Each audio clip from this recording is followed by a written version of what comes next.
Ireland may not suffer as much as expected in the event of a no-deal Brexit as trade talks continue to flounder, according to a ratings agency.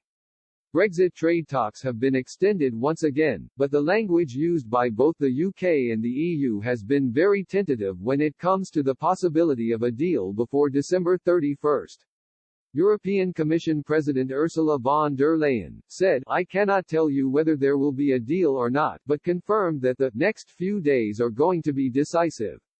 She also conceded that reaching an agreement over fishing rights remains very difficult, as the two sides fight over access to British fishing waters. Another major sticking point is how far the UK should be permitted to depart from EU rules.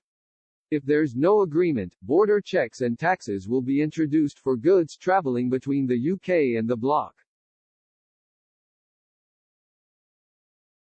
These measures could cripple Ireland in particular, as it uses Britain as a land bridge to ensure products can quickly get to the rest of Europe.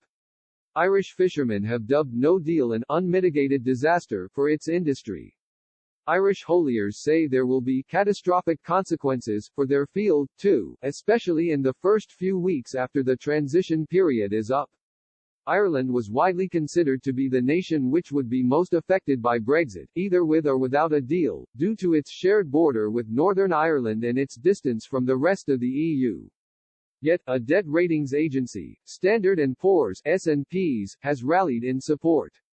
The firm released a report last week which suggested the Irish economy would be able to rebound from the coronavirus crisis, and would only be dampened but not derailed if the UK does not agree to a deal. The report then said, the recent decision to continue negotiations to reach a trade accord between the UK and EU means that we are maintaining our base case assumption that a limited free trade agreement (FTA) will be agreed prior to year-end. Nevertheless, given the substantive issues that remain to be resolved and the limited time available, the talks might still flounder. The economy in the Emerald Isle shrunk by 6.4% over the last year due to the COVID-19 crisis. But S&Ps predicted that the underlying Irish domestic economy will grow 4% next year if a basic free trade agreement is reached. If there is no deal, the food and agriculture sectors are expected to be hit the hardest from the World Trade Organization tariffs. But even then the UK is not Ireland's largest trading partner.